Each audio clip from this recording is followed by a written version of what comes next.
Hey guys, so I just got done watching Cult of Chucky, the new Chucky Child's Play film, or whatever you want to call it. As I said in my last review, I'm going to, throughout the month of October, do horror movie reviews, seven of them, as a matter of fact.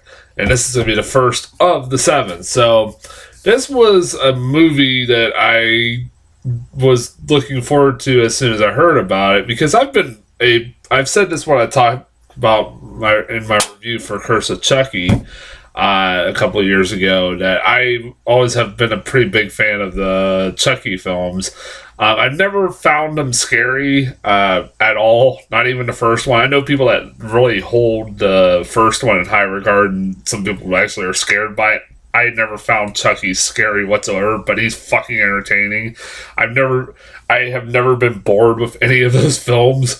They always entertain me. Brad Dourif as Chucky is always fucking makes me laugh every time. And like I was like I've watched every one of them. But only two of them I really don't care for, which are Child's Play 3, which I barely fucking remember.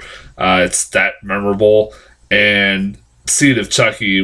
That was the movie where I kind of hit a wall and was like, I'm kind of done with this series.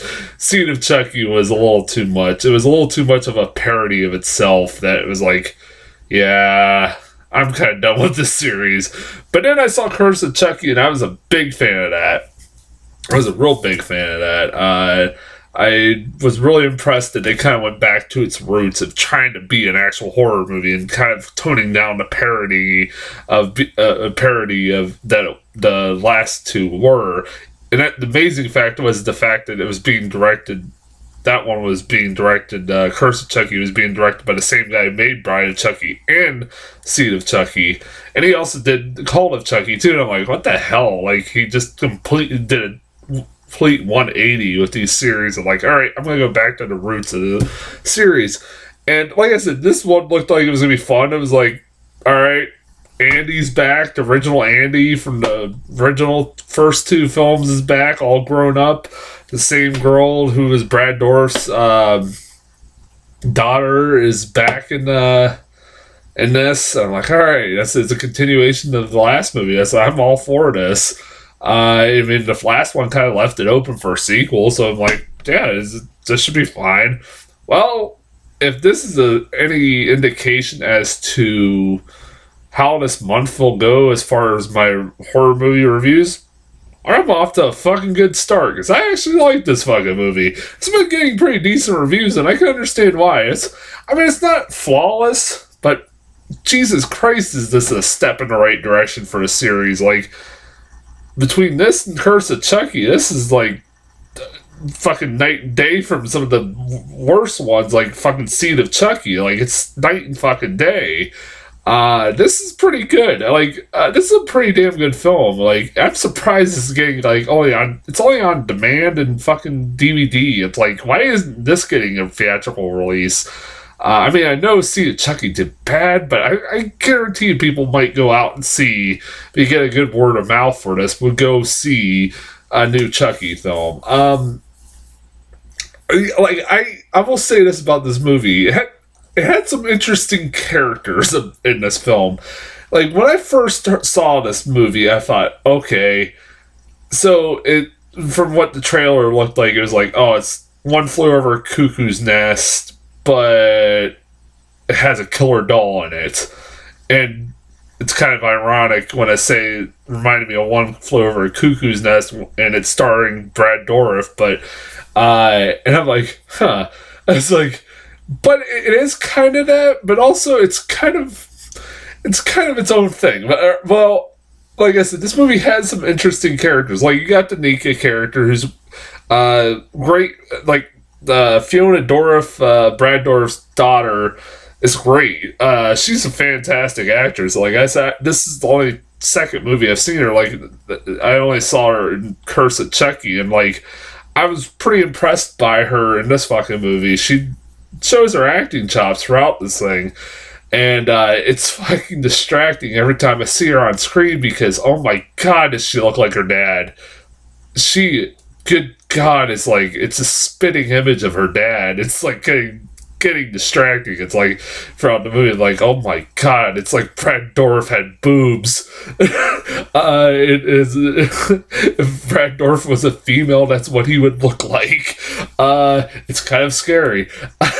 But she's really good. I liked her in this movie. Like, and she kind of becomes like she has like her dad's mannerisms almost down pat by the end of the movie. It's interesting. I won't get the spoilers, but that's all I'll say about that.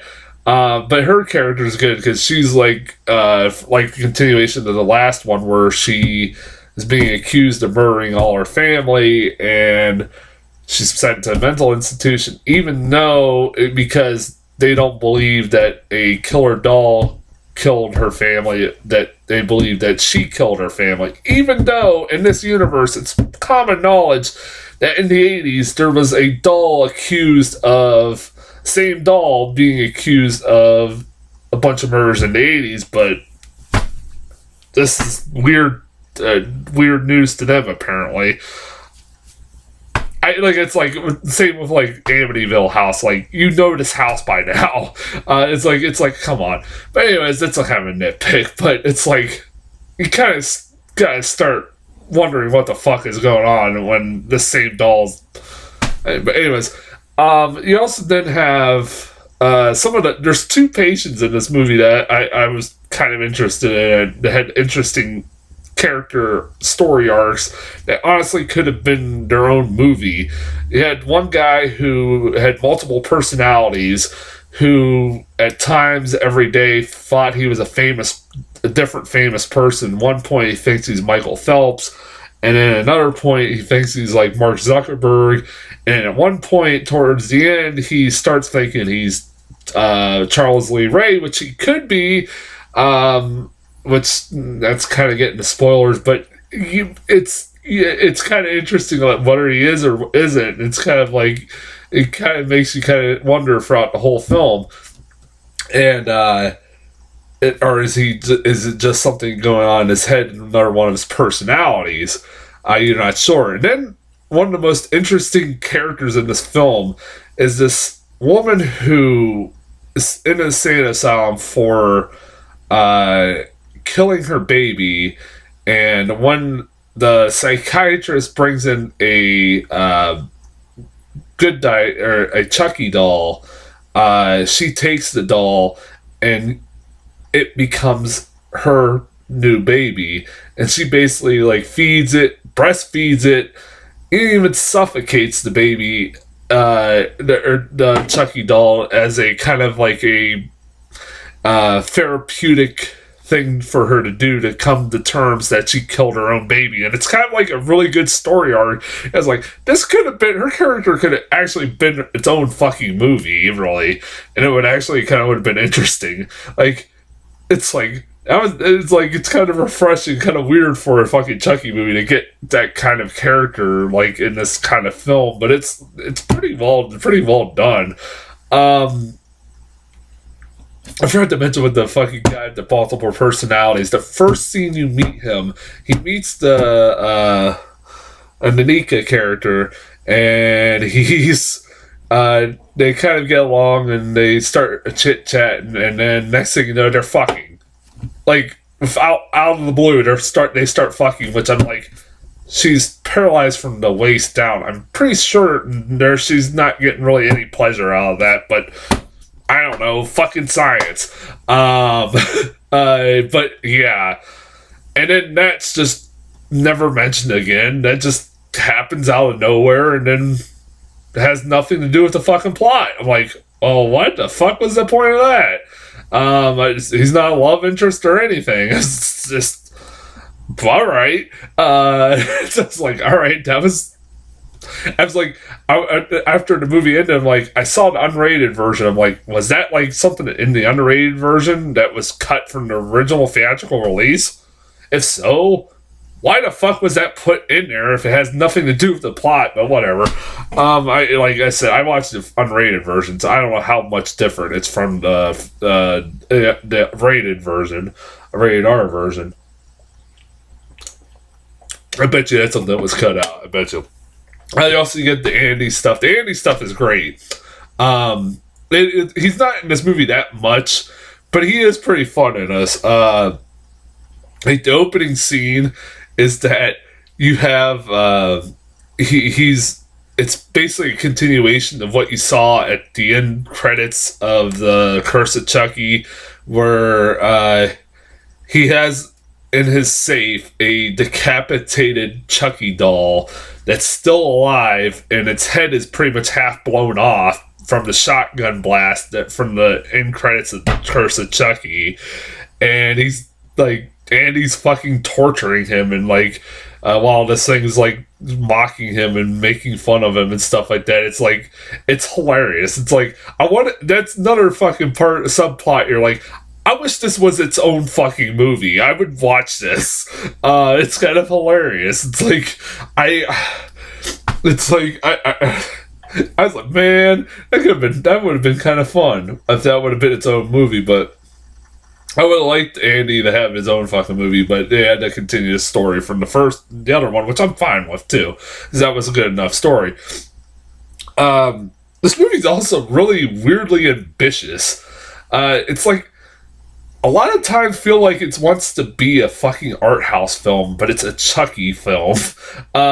Like, there's some really beautiful scenes, like scenery, like the look of the fucking hospital is amazing. I love the look of the hospital.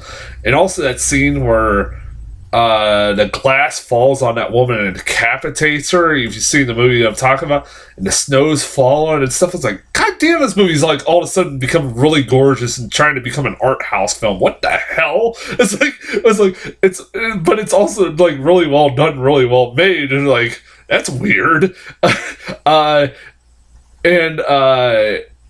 This movie also goes in a lot of weird different directions. It definitely does. Including, oh man, okay, so this is gonna get into spoilers. I'm forewarning you, this is getting into spoilers, but if you don't want to know some kind of big details, stop now. Okay, if you're still watching this. So something became clear to me as I was watching this. When Andy's character pops up at the beginning, I was like, okay, he has a decapitated Chucky doll in his house. How is there another Chucky at the psych ward? And I'm like, wait a minute, is there multiple Chuckies now? Yep, there's multiple Chuckies. That's where the cult of Chucky comes from. The title comes from.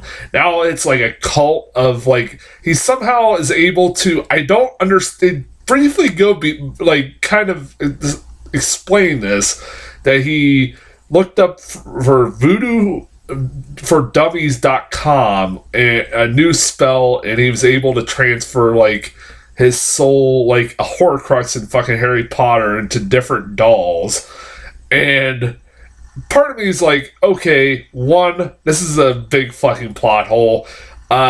Why didn't he do that in the fucking first place? This could have solved so many problems for him. If I thought he had to like only transfer it to one body. The continuity's a little fucked up now. But I was like, okay. I was like, I don't care if this is kind of like a little bit making no sense as far as continuity of the rest of the series, but as long as we get one moment where as long as we get a payoff to this multiple Chucky thing, a storyline, and we get all the multiple Chuckies in the same room together bickering at each other, and that's what we fucking get, and it's fucking gold. You know what? I was like, I don't care about like how fucking stupid some of the continuity gets in this film, but the rest of the series, I don't fucking care. That was gold. Even though there's some stupid jokes here and there, there's a joke about the Hannibal Lecter TV show, the Hannibal show being canceled. What the fuck was the point of that? But the rest of the dialogue with the 3 Chucky dolls is fucking hilarious. That I was like, man, that was so worth it. That was a great payoff to like. I was like, man, I was hoping they would go for it. I said I was hoping they would not miss the opportunity to do that, and they didn't. That's like, thank you. Also, this movie has one of my favorite back and forth dialogue moments in all of 2017. There's a scene in this movie, I'm still cracking up about this scene, where Chucky is first seen, and Chucky is walking down a hall with a scalpel on his hand, and one of the patients comes out of a room, and she's established as this character who thinks at first that she's schizophrenic and thinks that at first that she's like nobody else can see her, and that she thinks she's a ghost that haunts the hospital or something like that. And so she comes in and she says, "Do you see me?" He's like, Chucky looks at her and is like, "Excuse me?" He's like, "Can you see me?" He's like, "Yeah, I can fucking see you." And she says, "I know you're not real." She said, "Lady, I'm a fucking 80s themed kid's toy walking down a hallway with a fucking sharp scalpel. I am about as real as it fucking gets." He's just like, "No, I can see things. I have the tendency to see things." It said, I also have the tendency to hear things. He said, "Man, are you the fucking crazy lady I talked to earlier?" She's like, said, "Yes." So fuck. He's like, it's like, "I'll be right back. I'll kill you next. This place is a fucking cuckoo's nest." And I'm like, I died. I can't do that scene justice. It's hilarious. That's the first introduction to Chucky. I'm like, oh man, this is gonna be great. I was like, God damn it, I can't imagine Brad Dourif, like, I know he's getting older, and I think you can kind of tell with his voiceover with Chucky that he's getting older, and probably it's kind of, this probably be one of his last movies. But man, I hope, the direction they go with this movie by the end of it kind of indicates that maybe he has a successor now to... so that if he wants to quit this series, he can. But I just don't think it'll work without him at all. This movie sequel baits us. Oh yeah, there's gonna be another sequel. I highly think that there's gonna be a sequel to this. And I do want to see where it goes from here. It does have me interested in where it goes from here. It ends on an interesting note for sure. Definitely. Oh yeah, Jennifer Tilly is in this movie, by the way. She is in this movie, and she's fucking great, as she always is in this fucking series. As Jennifer Tilly is always. But she's only in the movie not that much. She's in it more than she was in Curse of Chucky, but what she's in, she's being Jennifer Tilly, and that's all she needs to be. Like I said, and also at the watch till the end credits, you'll get also another bonus scene like in Curse of Chucky with a cameo from another star from one of the original films. I like that. It was one of those first. I was like, who the fuck is that? I'm like, oh, cool. It's not as like cool as Andy popping up at the end of Curse of Chucky, but it's up there. It's kind of nice. It was like, okay, maybe they'll be in the next one too. So I was like, that'd be cool. So yeah, I was like, I highly recommend Call of Chucky. It was fun. I loved it. I had a lot of fun watching this. It's like, if you like the other ones, you'll like this one. Especially if you like the Curse of Chucky one. You'll like this one. Yeah, that's as far as the Call of Chucky goes. I'll be back. I don't know yet if I'll be back with another horror review. If not, I'll be doing Blade Runner or 2049 and I think The Mountain Between Us. And until then, I'll talk to you guys later.